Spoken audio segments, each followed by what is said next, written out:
syaitanir rajim. Bismillahirrahmanirrahim.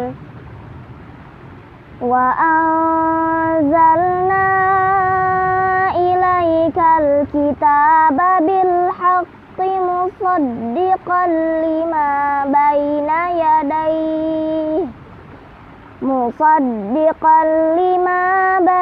yadayhi minal kitabi wa muhaiminan alaihi fahkum bainahum bima anzalallah.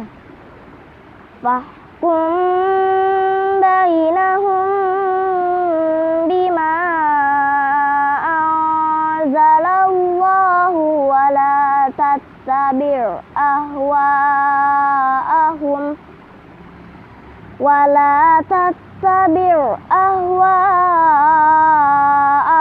amma ja'aka minal haqq.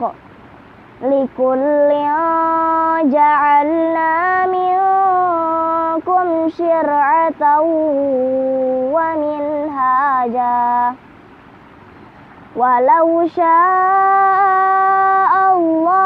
laja'alakum ummatan wahidatan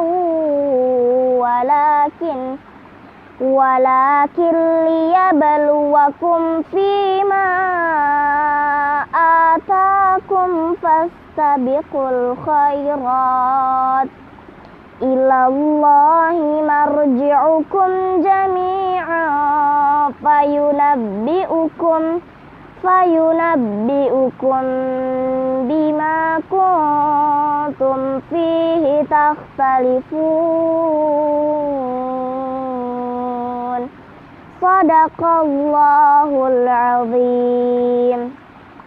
Artinya, dan kami telah menurunkan kitab Al-Quran kepadamu Muhammad dengan bahwa kebenaran yang membenarkan kitab-kitab yang diturunkan sebelum dan menjaganya.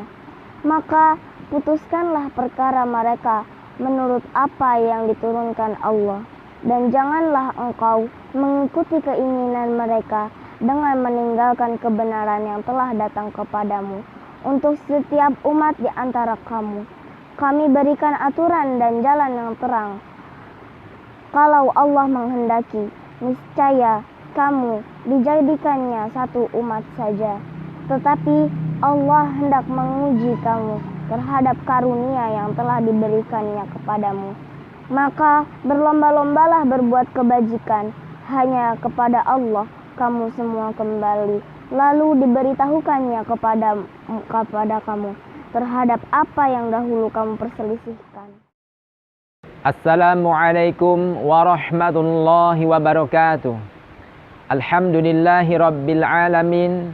Wassalatu wassalamu ala man unzila ilaihil Qur'anul Karim wa ala alihi wa ashabihi wa man ittaba hudahu ila yaumiddin wa ba'da.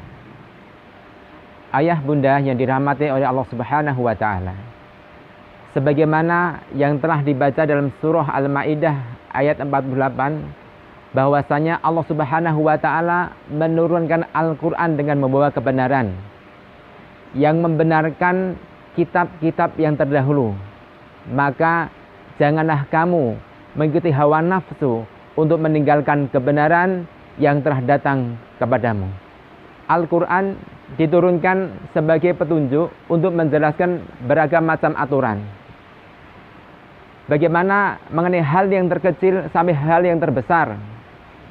Bagaimana makanan yang halal dan makanan yang haram. Kemudian juga menjelaskan tentang bagaimana pekerjaan yang baik dan yang tidak baik. Al-Quran diturunkan sebagai petunjuk agar manusia meniti jalan hidupnya untuk meraih kemuliaan dan kebahagiaan. Ayah bunda, sebagaimana dalam hadis riwayat Imam At-Tabrani yang diriwayat dari sahabat Ali bin Abi Thalib radhiyallahu an, bahwasanya Rasulullah sallallahu alaihi wasallam bersabda, "Addibu auladakum ala salasi khisal." didiklah anakmu dengan 3 perkara. Yang pertama, hubbi nabiyikum, cintailah nabimu. Wa hubbi ahli baitihi, dan cintailah ahlul baitnya. Wa hubbi qiraatil Qur'an, dan mencintai membaca Al-Quran. Karena orang yang memelihara Al-Quran akan dalam lingkungan singgasana Allah Subhanahu wa Ta'ala, yang ketika pada hari tidak ada perlindungannya kecuali perlindungan Allah Subhanahu wa Ta'ala, mereka bersama para nabi dan orang-orang yang soleh. Kita sebagai orang tua mempunyai peranan yang sangat penting dan sangat signifikan untuk mendidik anak kita dengan Al-Quran. Karena anak-anak kita sekarang hidup di zaman digital, di mana produk digital menguasai di hampir semua bidang kehidupan kita. Sehingga anak-anak kecenderungannya untuk menonton TV, untuk bermain gadget, dan menghabiskan banyak waktu dibandingkan dengan membaca Al-Quran. Bahkan orang tua sekarang merasa sedih ketika anaknya tidak bisa berhitung dan membaca alfabet, tetapi tidak merasa sedih dan marah ketika anak-anaknya tidak bisa membaca Al-Quran. Ingat ayah bunda, mencintai Al-Quran ada sebuah perwujudan ibadah yang dapat mendatangkan cinta Allah Subhanahu wa Ta'ala. Masya Allah, ketika kita sudah mendapatkan cinta dari Allah Subhanahu wa Ta'ala, maka kehidupan dunia dan akhirat kita insya Allah dijamin sukses dan bahagia oleh Allah Subhanahu wa Ta'ala. Sebagaimana yang diriwayatkan dalam hadis riwayat Muslim, bahwasanya Rasulullah sallallahu alaihi wasallam bersabda, "Iqra'ul Qur'an fa innahu ya'ti yaumal qiyamah syafi'an li ashabi." Yang artinya, bacalah Al-Qur'an karena sesungguhnya dia pada hari kiamat akan datang menolong pembacanya. Sehingga penting sekali untuk kita bisa menciptakan keluarga yang cinta Al-Qur'an. Berbicara tentang keluarga, tidak hanya anak saja yang mendapatkan edukasi, tetapi kita sebagai orang tua harus menjadi contoh dan tauladan menciptakan budaya cinta Al-Quran di dalam rumah tangga kita. Lantas, bagaimana cara kita memperkenalkan Al-Quran kepada sang anak? Yang pertama, dengan membaca Al-Quran di depan anak setiap hari, dengan tujuan agar anak tidak asing dengan bacaan Al-Quran.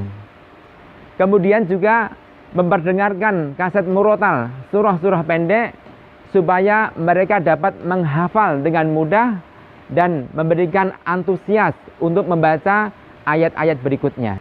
Yang kedua, tidak lupa kita menceritakan kisah-kisah yang ada di dalam Al-Quran, seperti kisah-kisah hewan, Asmaul Husna, dan banyak kisah-kisah di dalam Al-Quran, sehingga mereka tertarik untuk mendalami Al-Quran secara mendalam. Yang ketiga, menetapkan waktu khusus untuk belajar Al-Quran, misalnya selepas sholat. Dan ini harus dilakukan secara bersama-sama, bukan hanya anak saja yang membaca Al-Quran, tetapi orang tua juga ikut berpartisipasi dalam proses belajar mengajar bersama anak. Yang keempat, kenalkan anak dengan huruf-huruf hijaiyah. Bisa dengan cara dinasyidkan atau mengenalkan bentuk-bentuk huruf hijaiyah. Dan jangan lupa memberikan apresiasi pada setiap pentahapan belajar anak, dengan tujuan agar mereka semakin belajar dengan semangat, giat untuk membacanya, menghafalnya, sehingga mereka menjadi seorang hafidh dan hafidhah yang menginspirasi umat. Ayah bunda yang dirahmati oleh Allah Subhanahu wa Ta'ala, ciptakanlah budaya cinta Al-Quran dalam keluarga. Sekali lagi, kenalkan anak-anak kita dengan Al-Quran sejak usia dini. Wassalamualaikum warahmatullahi wabarakatuh.